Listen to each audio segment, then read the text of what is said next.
Kayo dyan, may papel na kayo? Eto, kayo. Pero naman ako eraser, hindi kasi kita mabura sa isip ko.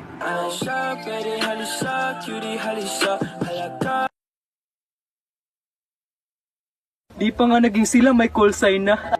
Ang sakit-sakit pala kapag Alam nyo, pagod na ako. Sobrang sakit ng mundong ipinamulit nyo sa akin. Alam nyo, sa sobrang sakit sa sobrang sakit, ini-enjoy ko na lang.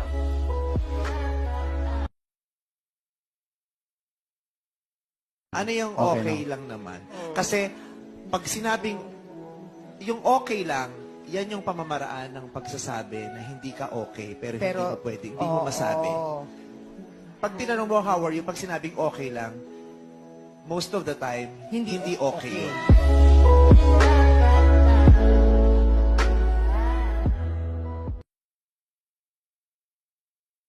Yung ginos ka na nga, pero pinaglaban mo pa rin.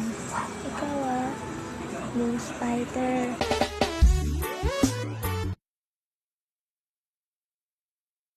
Alam mo ba kung bakit ka iniwan? Kasi hindi ka sumama.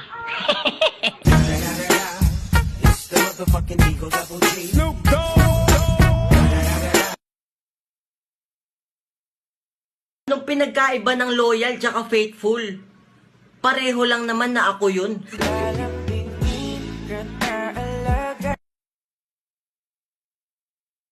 Sa mga babae dyan na niloko, sinaktan, at iniwan ng walang dahilan. Pogi pa more.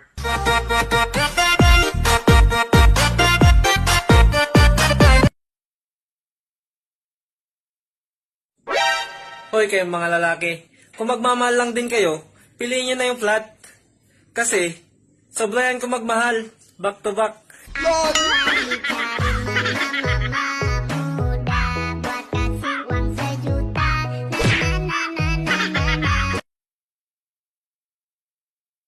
Hindi mali ang magmahal. Mali ka lang talaga ng taong minahal. Sinasaktan ka na nga, minamahal mo pa. Pinabaliwala ka na nga, pinapalagan mo pa. Umiyak ka na, pinagpatuloy mo pa. Sinukuan ka na nga, pinaglaban mo pa. Pero wala ganun talaga. Pag mahal mo, susugal mo kahit alam mong talo ka.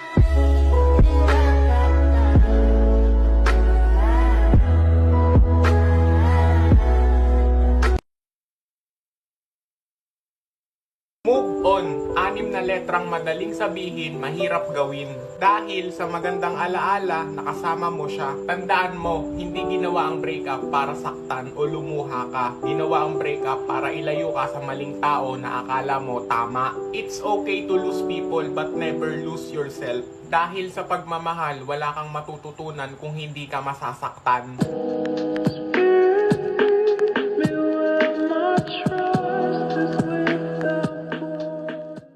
Marami namang taong pwedeng mahalin. Mahirap nga lang humanap ng taong deserving.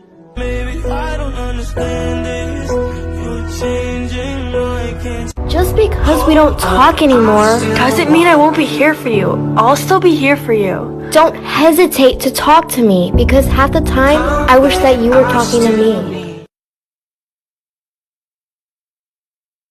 Alam mo, hindi ka magiging sapat sa taong iba yung hanap. Di ko alam kung tama ba ito.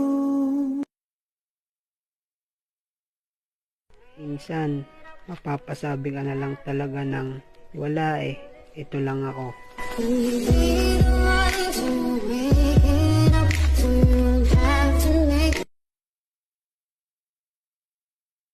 Crush, wala nang intro-intro. Di mo ako gusto. Sobrang fine. Ganda niya'y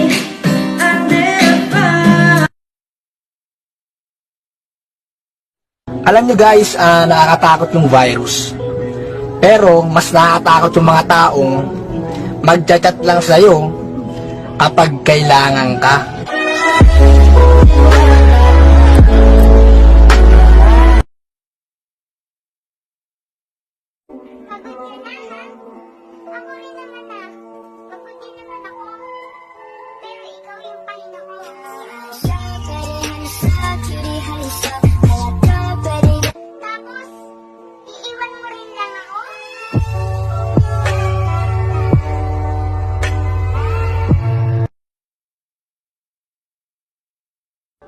If someone left you, cry.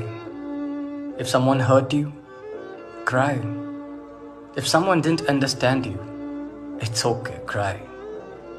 But don't cry for the person to come back. Cry for yourself to move on. Huwag kang malulungkot kapag naiwan ka. Tandaan mo, may bagong darating sa buhay mo. Para iwan ka ulit.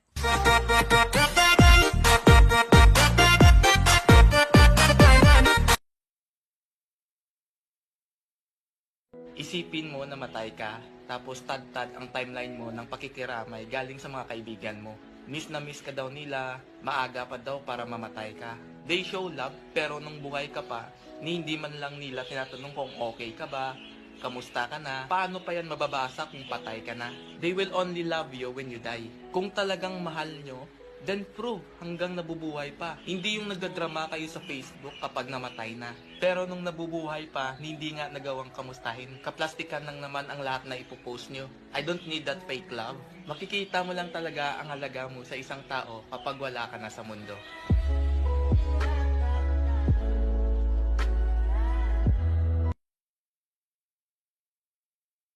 You hate me, don't you?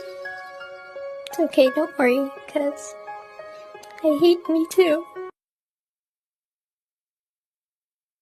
Ano man ang iyong hiling, aking tutuparin. Tinuring mo ng kaibigan, pinlastik ka pa din.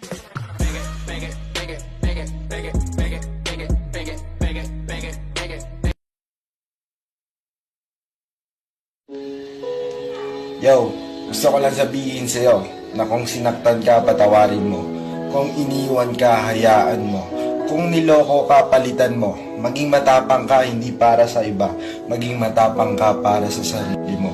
I-let go mo yung taong ayaw sa'yo at hindi makita yung halaga mo. Kasi tandaan mo, sa mundong to, pag mahina ka, talo ka.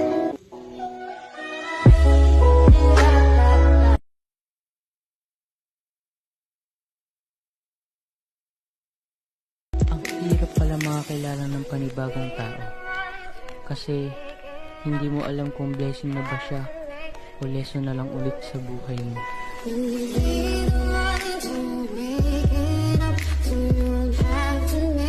Excuses.